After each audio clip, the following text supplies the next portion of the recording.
Over the past few years, Wei Jing had already perfected the art of concealing his emotions. Even when looking directly into his eyes, it was difficult to make out the thick, impenetrable darkness in the man's eyes. He was adept at hiding his feelings without betraying any emotion, already an unfathomable presence. Wei Jing had no intention of wasting time on him. On the 15th of January, Master Yuan Liao should know what to say and what not to say. Master Yuan Liao sighed silently. Amitabha. Sheng Jiaoyu asked the young monk to light a warming stove in the room and then close the doors and windows tightly.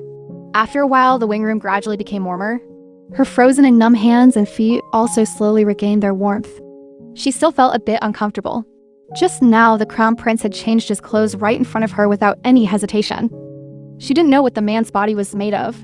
In the depths of winter, he wasn't the least bit afraid of the cold. At that time, Sheng Jiaoyu silently turned her body sideways, deliberately avoiding looking at him.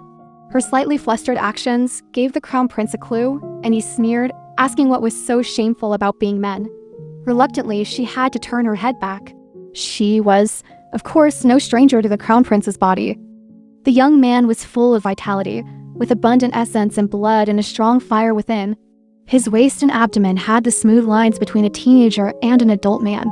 He was tall with strong and muscular arms, full of vigor and vitality everywhere. Only after the Crown Prince left did the tightly drawn string in Sheng Jiaoyu's mind slowly loosen. She was wondering why the Crown Prince had brought her along this time. There were people who had secretly sneaked into the capital from the general's mansion at the border town in the Millennium Temple. The general's mansion was the Empress's maternal home. Previously, the Emperor had issued an edict ordering the Grand General who guards the nation to hand over his military tally and station himself at the border. Without an imperial decree, no one in the entire mansion was ever allowed to enter the capital. Those who violated this order would be charged with the crime of treason, with no mercy shown, and their entire clans exterminated. The Grand General who guards the nation was the Crown Prince's maternal grandfather and held high prestige in the army. However, how could one tolerate others sleeping soundly beside one's own bed?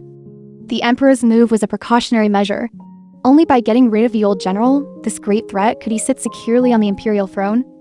Previously, the Crown Prince had been reluctant to bring her along precisely because he was afraid that she would discover the people from the general's mansion in the temple. In her past life, someone had reported the Crown Prince. Later, the imperial guards surrounded the Millennium Temple like an impregnable fortress. It was so tightly guarded that even a fly could hardly get in. They conducted a thorough search inside and outside for half a month, but didn't find a single trace of the general's mansion in the temple.